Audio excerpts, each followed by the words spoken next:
जय माता दी। राधे राधे।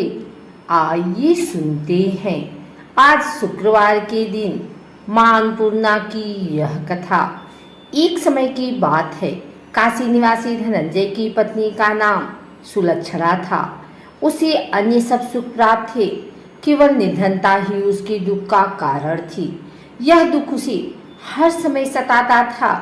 एक दिन सुलक्षणा पति से बोली, स्वामी आप कुछ उद्यम करो तो काम चले। इस प्रकार कब तक काम चलेगा?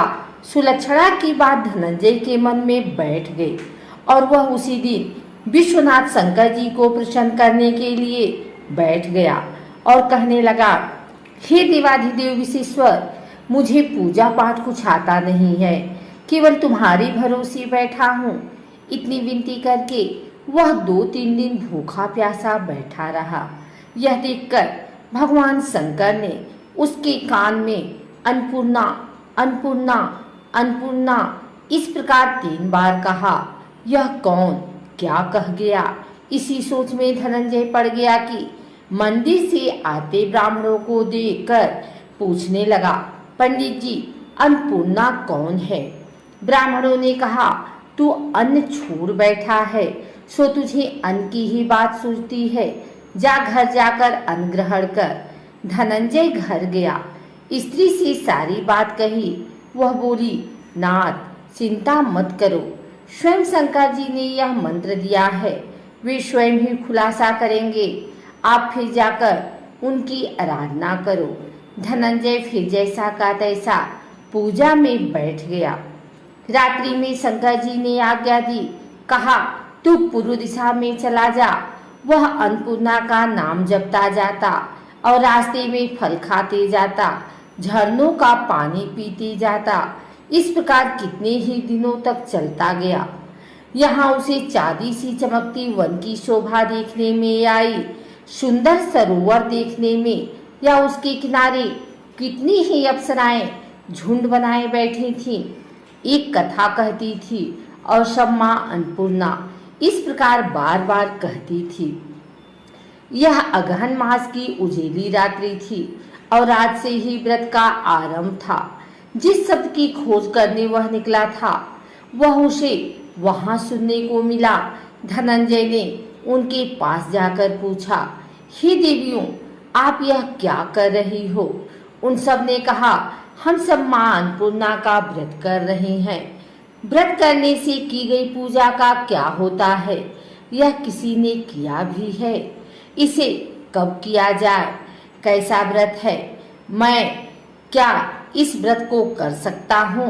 मुझसे भी कहो। वे कहने लगी, इस व्रत को सब कोई कर सकते हैं। 21 दिन तक के लिए 21 गांठ का सूत लेना चाहिए। 21 दिन यदि ना बने तो 1 दिन उपवास करें। यह भी ना बने तो केवल सुनकर प्रसाद लें। निराहार रहकर कथा कहें। कथा सुनने वाला कोई ना मिले तो पीपल के पत्तों पर सुपारी या घृत कुमारी रखकर, वृक्ष को सामने कर, दीपक को साक्षी कर, सूर्य, गाय, तुलसी या महादेव को बिना कथाएं सुनाए मुख में दाना न डालें। यदि भूल से कुछ पड़ जाए तो 1 दिवस फिर उपवास करें। व्रत के दिन क्रोध ना करें और झूठ ना बोलें। धनंजय बोला, इस व्रत के करने से क्या होगा? वे कहने लगी, इसके करने से अंधों को नेत्र मिले, लूलों को हाथ मिले, निर्धन के घर धन आए, बाझिन को संतान मिले, मूर्ख को विद्या आए। जो जिस कामना से व्रत करे, माँ उसकी इच्छा पूरी करती हैं। वह कहने लगा, बहनों, मेरे को भी धन नहीं है, विद्या नहीं है, कुछ भी तो नहीं है। मैं तो दुखिया ब्राह्मण हूँ। मुझे इस व्रत का सूत दोगी? हाँ भाई, ले, कल्याण हो, तुझे देंगे। ले इस व्रत का मंगलसूत्र ले। धनंजय ने व्रत किया। व्रत पूरा हुआ। सभी सरोवर में से 21 खंड की स्वर्ण सीढ़ी हीरा मोती जड़ी हुई प्रकट हुई। धनंजय जय अन्नपूर्णा कहता जाता। इस प्रकार कितने ही सीढ़ियों उतर गया तो क्या देखता है कि करोड़ों सूर्य से प्रकाशमान अन्नपूर्णा का मंदिर है। उसके सामने स्वर्ण सिंहासन पर माता अन्नपूर्णा विराजमान है। सामने भिक्षा हेतु शंकर भगवान खड़े हैं। देवंगनाएं चवर डुलाती हैं। कितने ही हथियार बांधे पहरा देती हैं। धनंजय दौड़कर जगदम्बा के चरणों में गिर गया। देवी उसके मन का क्लेश जान गई। धनंजय कहने लगा, माता आप तो अंतर्यामिनी हो, आपको अपनी दशा क्या बताऊं। माता बोली, मेरा व्रत किया है, जह संसार तेरा सत्कार करेगा।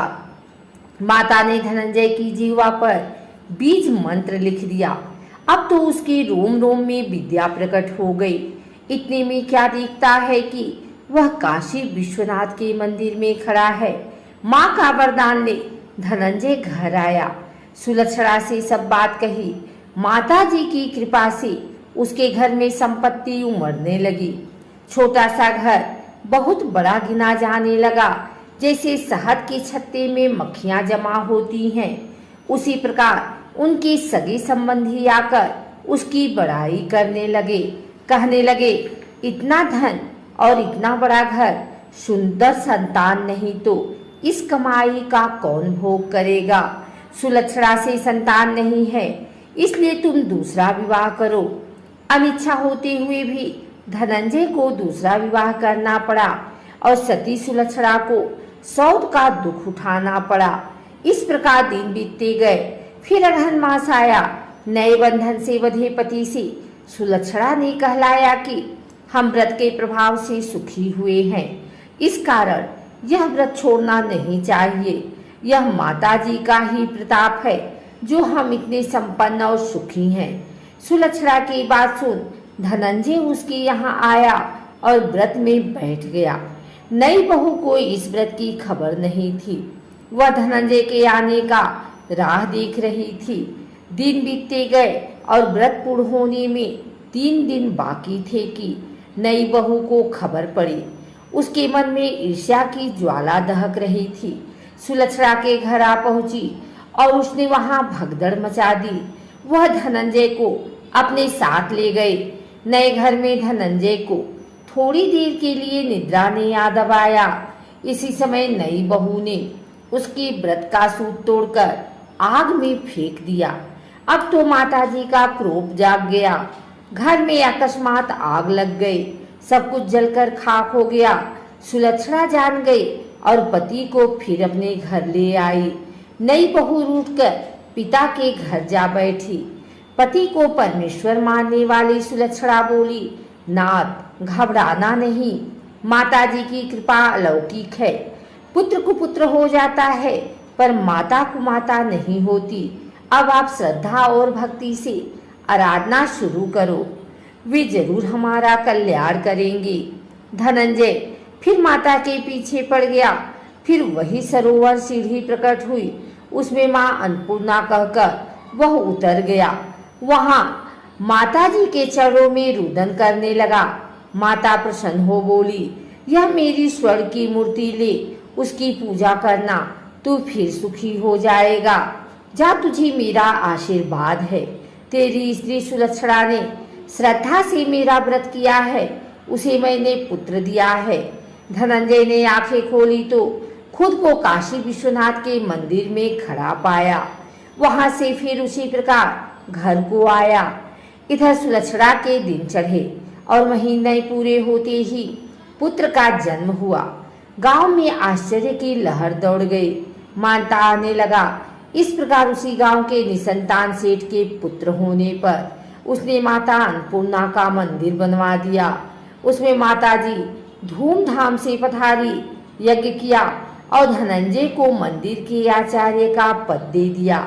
जीविका के लिए मंदिर की दक्षिणा और रहने के लिए बड़ा सुंदर सा भवन दिया। धनंजय स्त्री पुत्र सहित वहां रहने लगा।